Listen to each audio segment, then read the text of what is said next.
गोदानसिम खुलुमहरनाय जायो। आं चिरां डिस्ट्रिक्टनि पिअ थुक्राझार गामि 2 नं सालबारि। आंनि फिसायनि मुङा खथें बसुमतारी। आंनि फिसाया मे मासनि 8 थारिखनिफ्रायनो न'निफ्राय ओंखारलांदों। 8 थारिखआव ओंखारलांनायनिफ्रायनो आं दिनैसिमबो बेजों फन रायलायनो मोनाखै। फंबायनि सिगाङाव बुंलांदोंनो बेंगालराव थांदों, नाथाय सोरजों थांदों आं दिनैसिमबो मिथिनो मोनाखै। सोरबाफोर नुदोंब्ला अननानै आंनि कन्टेक्ट नाम्बाराव खोन्थाहरनो हागोन। आंनि फिसाया सिगांबो फेब्रुवारि मासनि 8 थारिखआवबो बे हिन्जाव लानानै थांदोंमोन। फेब्रुवारि लास्टआवहाय बेखौ मोनफिननाय जादों। मोनफिननानै बियो मास मोननैल' थाफैदों। दा मास मोननै थानानै बियो दा थांफिननाय जाबाय। दा बे हिन्जावखौनो लांदों ना मादों जों मिथिया। अननानै सोरबाफोर नुदोंब्ला आंनो खोन्थाहरनो हागोन। जों दिनै बिमा फिसा गोबां खस्थ' जाबाय जानाय लोंनाय।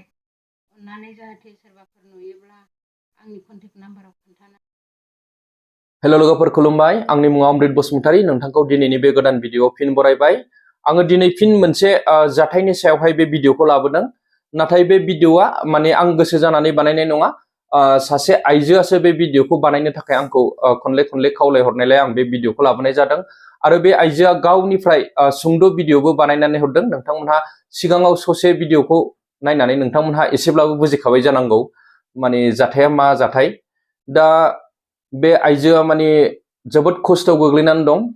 गंसे गलायावसो माने गंसे दुखानाव माने खामानि मावनानै दा सानसेयाव 200-300 थाखा रां खामायनानै गावनि न'खर संसारखौ सालायगासिनो होननानै आंनिसिम फोरमायहरदों। दा जोबोद दुखु खस्थ'आव दं। बेनिखायनो आंबो थानो हायैयाव बे भिडिअ'खौ लाबोनाय जादों नोंथांमोननि गेजेराव। दा नोंथांमोनहा बे भिडिअ'खौ गुदिनिफ्राय जोबजासिम नायनानै हो आरो जेसेबां हायो एसेबां शेयार खालामनानै हो नोंथांमोन, जाहाथे बै जाय सुबुङा खारनानै दं बे बिथांनिसिम बे भिडिअ'आ सहैनानै बियो जाहाथे गावनि न'खराव कन्टेक्ट खालामनो हायो एबा गावनि फेमिलिखौ सिगांनि बायदि केयार खालामफिननो हायो। आं बेखौनो खावलायबाय नोंथांमोनखौ भिडिअ शेयार खालामनो थाखाय।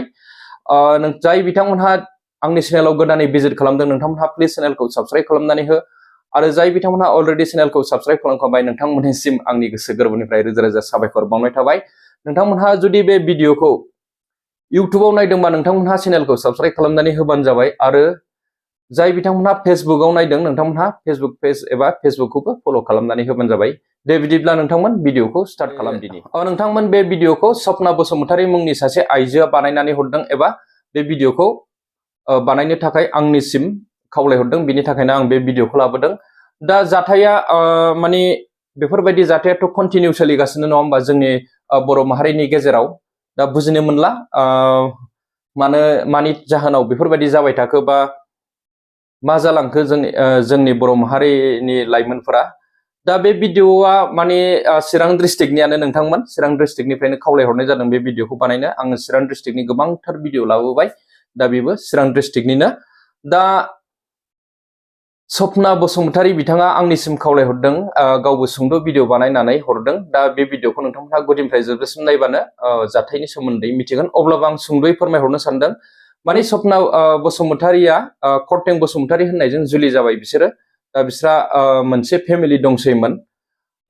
गथ' सानै, सासेया हिन्जावसा आरो सासेया हौवासा। हिन्जावसाया क्लास 10 मोनबाय होननानै बुंदों। दा क्लास 10 मोननाय गथ' दं सानै, सासेया उन्दै नङा होमबा 10 बोसोरसिम जाबाय होननानै बुंदों। बिसोरखौ नागारनानै खथें बसुमतारीया माने साउथ इण्डियाथिं खारबोदों होननानै बुंनानै फोरमायदों सपना बसुमतारीया आंनिसिम। आरो भिडिअ'आवबो बे एसेब्लाबो फोरमायहरदों। दा खारबोखांनायनि उनावहाय गुबुन रायजोआव फैखांनायनि उनाव बियो माने न'खराव खनसेबो सुलाद लाहराखै जाहैबाय। खनसेबो कन्टेक्ट खालामहराखै। न'खराव माने मा जादों मा जायाखै, माखौ जानानै दं, मा खालामदों बेनि फारसे गावनि बिसि फिसाखौ बियो जेबो सोंहराखै। दा बिनि थाखाय जोबोद दुखु मोनदों बा जोबोद खस्थ' दं न'खरा। दा आरो बिसि बुंनाय बादिब्ला माने बियो गुबुन हिन्जाव लानानै दंफैयो बादि बियो सन्देह खालामदों। मानो होननानै बुङोब्ला सिगां समावबो बियो माने सासे हिन्जावखौ लाबोखांबायमोन होननानै बुंदों। दा बाहाय हमजानानै मिथिं थिथिं जानानै बियो गावस्रालायदोंमोन। आरो दा बे हिन्जावजोंनो दंफैयो बादि बे सन्देह खालामदों। बेंगलर नङाबा तामिलनाडुआव दं बेखौ टारगेट खालामदों आरोखि बे सपना बसुमतारीया। दा आङो बे खथें बसुमतारी जाय सुबुङा जे न'खर गारनानै गावनि फेमिलिखौ नागारनानै थाखोमा फैदों बिनि एड्रेसखौ आं फोरमायहरनि।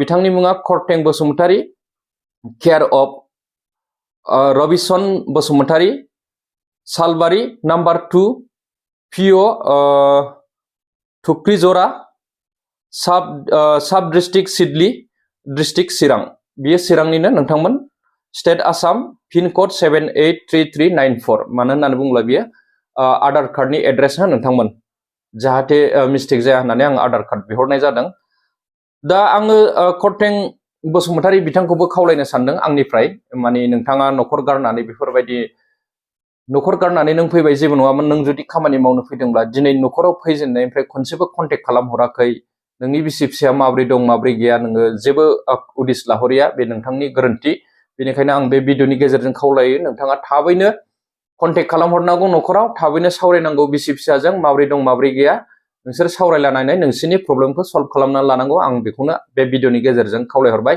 आरो गासै आंनि भिडिअ नायगिरि रायजो राजा नोंथांमोननिसिमबो आं गुरै खावलायहरनो सानदों नोंथांमोनहा बे भिडिअखौ जेसेबां हायो एसेबां शेयार खालाम आरो बे बिथांखौ जेरावखि नुवा मानो नोंथांमोनहा नुसनबायोबा आं बे डिसप्लेयाव होनाय स्क्रिनाव होनाय नाम्बारावहाय थाबैनो कन्टेक्ट खालामनानै खोन्थाहरबानो जाबाय बबेहाय दङ बबेहाय गैया नोंथांमोनहा जुदि नुदोंब्ला बा नोंथांजों दंफायोब्ला दा आङो बिनि फट'खौ बे भिडिअआव फुल स्क्रिन होनानै होगोन नोंथांमोनहा सिनायगोन नायब्लानो जायफोरा चिरां डिस्ट्रिक्टनि एबा नैबे सालबारि गामिनि नङा होमबा नोंथांमोनहा मिथिखागोन एसेबाबो सिनायखागोन दा न'खरा जोबोद खस्थ' बेनिखायनो आङो फिन जोबथायाव खनसे खावलायबावबाय नोंथांमोनहा अन्नानै जुदि मिथिगौब्ला बा नुदोंब्ला बा नोंथांमोनजों सोरजोंबा दंफायोबा थाबैनो खोन्थाहरखुमाबानो जाबाय न'खराव आरो नोंथांमोनहा बे आइजोआ दि सुंद' भिडिअ बानायनानै हरदों बेखौ गुदिनिफ्राय जोबजासिम नायलांबानो जाबाय बेजों लोगोसे दिनैनि बे भिडिअखौ एसेयावनो दोनथ'नाय जाबाय गोजोन्थों रायजोफोर थेंक इउ आं रायजो राजानिसिम खुलुमहरनाय जायो आं चिरां डिस्ट्रिक्टनि पिअ थुक्राझार गामि 2 नों सालबारि आंनि फिसायनि मुङा कटें बसुमतारी आंनि फिसाया मे मासनि 8 थारिखनिफ्रायनो न'निफ्राय ओंखारलांदों 8 थारिखआव ओंखारलांनायनिफ्रायनो आं दिनैसिमबो बेजों फन रायलायनो मोनाखै फंबायनि सिगाङाव बुंलांदोंनो बेंगालराव नाथाय सोरजों थांदों